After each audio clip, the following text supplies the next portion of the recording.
Supreme court के निर्देश पर बनी ऑक्सीजन कमेटी की रिपोर्ट। ऑडिट रिपोर्ट में कहा गया कि दिल्ली सरकार ने 4 गुना ज्यादा ऑक्सीजन की डिमांड की थी।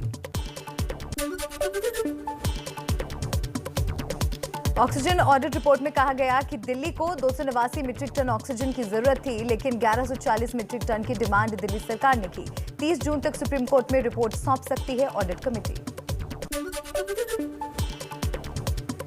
बीजेपी प्रवक्ता संबित पात्रा ने कहा, हमेशा झूठ बोलते हैं केजरीवाल की झूठ की वजह से 12 राज्यों को परेशानी हुई। ऑक्सीजन कमेटी की रिपोर्ट आने के बाद बीजेपी ने केजरीवाल सरकार पर साधा निशाना। दिल्ली बीजेपी के प्रवक्ता हरीश खुराना ने कहा कि केजरीवाल सरकार का गंदा खेल उजागर हो गया। ऑडिट कमेटी की रिपोर्ट को लेकर बीजेपी सांसद गौतम गंभीर ने भी केजरीवाल सरकार पर निशाना साधा। गौतम गंभीर ने कहा कि अगर अरविंद केजरीवाल में जरा भी शर्म बची है तो वो देश से माफी मांगे। कश्मीर के नेताओं को पीएम ने दिया दिल्ली और दिल की दूरी कम करने का भरोसा। बोले, परिसीमन पूरा होते ही होंगे चुनाव। बीजेपी नेता कविंद्र गुप्ता बोले, मुस्लिम सीएम हो सकता है तो हिंदू क्यों नहीं। जम्मू कश्मीर के नेताओं से मीटिंग के बाद पीएम मोदी ने ट्वीट किया, कहा, घाटी में जमीनी स्तर पर लोकतंत्र मजबूत करना हमारी प्राथमिकता। घाटी के नेताओं के साथ मीटिंग में पीएम मोदी ने कहा, सरकार जम्मू कश्मीर में लोकतांत्रिक प्रक्रिया के लिए प्रतिबद्ध। डीडीसी चुनाव की तरह विधानसभा चुनाव के सफल संचालन की बात कही। जम्मू कश्मीर के नेताओं के साथ बैठक के बाद गृह मंत्री अमित शाह ने किया ट्वीट, कहा, हम जम्मू कश्मीर के विकास के लिए प्रतिबद्ध। पीएम के साथ मीटिंग के बाद उमर अब्दुल्ला का आया बयान, कहा, अच्छा होता अगर अनुच्छेद 370 हटाने से पहले भी बुलाई होती बैठक। जम्मू कश्मीर के पूर्व सीएम उमर अब्दुल्ला ने कहा, जम्मू कश्मीर को राज्य का दर्जा देने की मांग की और परिसीमन का विरोध दर्ज किया। पीडीपी की अध्यक्ष और पूर्व सीएम महबूबा मुफ्ती ने मीटिंग में पाकिस्तान से बातचीत की पैरवी की, कहा, राज्य की भलाई के लिए पाकिस्तान से भी बात हो। पीएम के साथ बैठक में कांग्रेस नेता गुलाम नबी ने पूर्ण राज्य का दर्जा मिलने के साथ चुनाव की मांग की। नबी ने कश्मीरी पंडितों की वापसी का मुद्दा भी उठाया। पीएम के साथ बैठक के बाद पैंथर पार्टी के भीम सिंह का बड़ा बयान, कहा, किसी भी दल ने अनुच्छेद 370 दोबारा लागू करने की बात सीधे तौर पर नहीं की। केंद्रीय मंत्री जितेंद्र सिंह ने कहा, बैठक में पीएम ने सभी दलों को सुना। जमीनी स्तर पर लोकतंत्र की पहुंच और विकास पीएम का मुख्य एजेंडा रहा। मीटिंग के बाद जम्मू कश्मीर अपनी पार्टी के अल्ताफ बुखारी ने कहा, सकारात्मक माहौल में हुई मुलाकात आगे के लिए बात का रास्ता खुलने की बात भी कही। कांग्रेस नेता गुलाम अहमद मीर का बयान, कहा, 370 की बात उठी तो ग्रुप में बैठे लोगों ने कहा मामला कोर्ट में है, फिर किसी ने कुछ नहीं कहा। बैठक में पाकिस्तान का मुद्दा उठने के बाद विदेश मंत्रालय का आया बयान। प्रवक्ता अरिंदम बागची ने कहा, जम्मू कश्मीर भारत का आंतरिक मामला। देश में कोरोना की रफ्तार कम हो रही है। 24 घंटे में 51,667 नए मामले आए सामने, वहीं 1,329 लोगों की मौत हुई है। देश में 24 घंटे में 60,73,000 लोगों को टीका लगा है। टीकाकरण में यूपी सरकार की बड़ी कामयाबी, जून महीने के लिए तय 1 करोड़ का लक्ष्य 6 दिन पहले ही पूरा किया। अब तक 2 करोड़ 89 डोज लोगों को लगाई गई। राजस्थान में आज 10 लाख लोगों को लगेगी वैक्सीन। वैक्सीनेशन का मेगा कैंपेन आज चलाएगी राजस्थान सरकार। 18 से 44 साल की उम्र के लोगों के लिए खास तैयारी। आज शाम 4 बजे केंद्रीय स्वास्थ्य मंत्रालय की प्रेस कॉन्फ्रेंस। टीकाकरण की तैयारी और कार्रवाई का अपडेट देगा स्वास्थ्य मंत्रालय। केंद्र सरकार के मुताबिक अब तक राज्यों और केंद्र शासित प्रदेशों को 30 करोड़ 33 लाख से ज्यादा वैक्सीन की डोज दी गई। अगले 3 दिनों में दी जाएगी 21 लाख से ज्यादा वैक्सीन की डोज। पश्चिम बंगाल की मुख्यमंत्री ममता बनर्जी ने प्रधानमंत्री नरेंद्र मोदी को लिखा पत्र। पत्र में कोवैक्सीन को इंटरनेशनल लेवल पर मान्यता दिलाने की मांग की।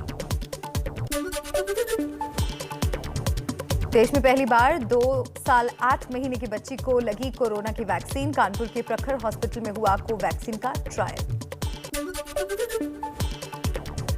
दिल्ली और पटना एम्स में सोमवार से शुरू होगा 2 से 6 साल के बच्चों की स्क्रीनिंग और ट्रायल।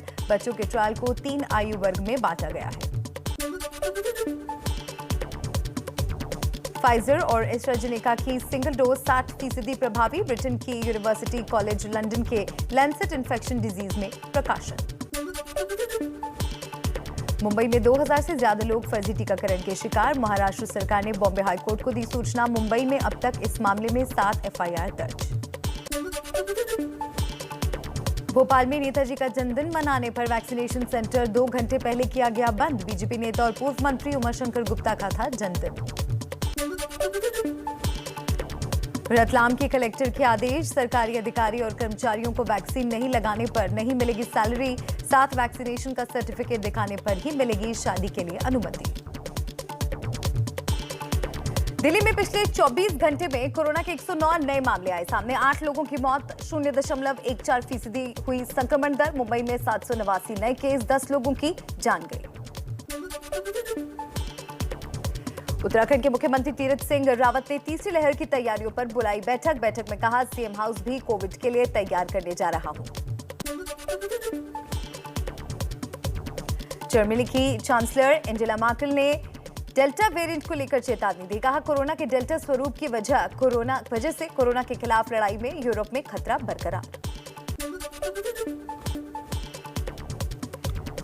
डेल्टा प्लस वेरिएंट पर राहुल गांधी का मोदी सरकार से सवाल। जांच और रोकथाम के लिए बड़े स्तर पर क्यों नहीं हो रही टेस्टिंग। राहुल ने कहा, तीसरी लहर को नियंत्रित करने का प्लान बताए केंद्र। सूरत से लौटने के बाद राहुल गांधी ने दिल्ली में आज भी पंजाब कांग्रेस के बाकी बचे नेताओं और मंत्रियों से मुलाकात की। विधायक राणा गुरजीत और एमएलए हरदीप सिंह लाडी शिरोवालिया भी राहुल से मिलने पहुंचे। पंजाब के कांग्रेस सांसद प्रताप बाजवा के भतीजे अर्जुन बाजवा ने छोड़ी नौकरी। भतीजे अर्जुन ने कहा, पंजाब की राजनीति को देखकर शर्म आती है। अकाली नेता विक्रम मजीठिया का कांग्रेस पर हमला। बादल को गिरफ्तार कराएगी कांग्रेस। कैप्टन को कांग्रेस आलाकमान ने कहा, नहीं तो नहीं बचेगी कुर्सी। फोन टैपिंग केस में राजस्थान में सियासत तेज। सरकार के मुख्य सचेतक महेश जोशी नहीं होंगे दिल्ली क्राइम ब्रांच के सामने पेश। बीजेपी विधायक कालीचरण का बयान, दाल में काला है इसीलिए दिल्ली नहीं जा रहे महेश जोशी। राहुल गांधी ने ट्वीट कर मोदी सरकार पर साधा निशाना। लिखा, बेरोजगारी झेल रहे एमएसएमई सेक्टर के लोग और भारत के वर्तमान और भविष्य से खेल कर रहे हैं पीएम। आरजेडी नेता तेजस्वी यादव का बिहार के मुख्यमंत्री नीतीश कुमार पर बड़ा हमला। लालू जी गरीबों को बसाने का और नीतीश जी गरीबों को उजाड़ने का काम करते हैं। चाचा पशुपति पारस से झगड़े पर चिराग पासवान का एबीपी न्यूज पर पहला इंटरव्यू। कहा, नीतीश ने लिया बदला, अब बीजेपी को करना है फैसला। मुंबई के फोर्ट इलाके में 4 मंजिला इमारत की स्लैब गिरी।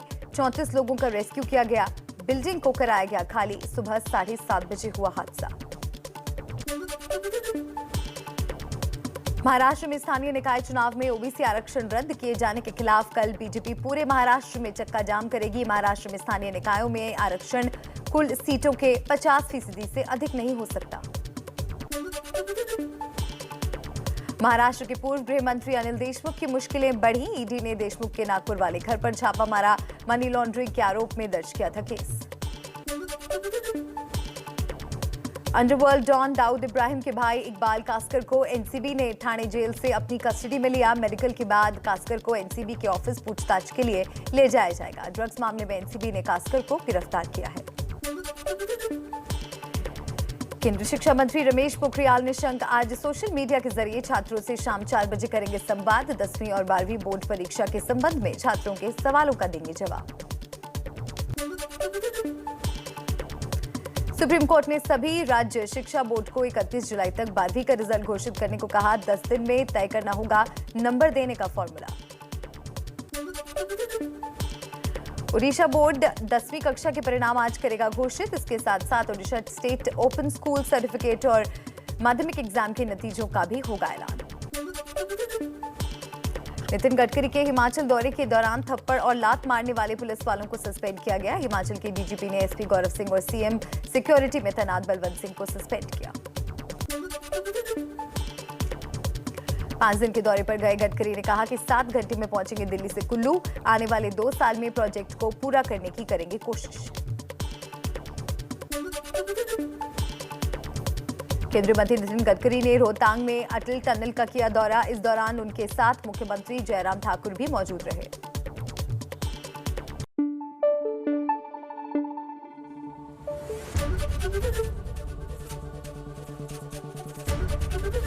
एबीपी न्यूज आपको रखे आगे।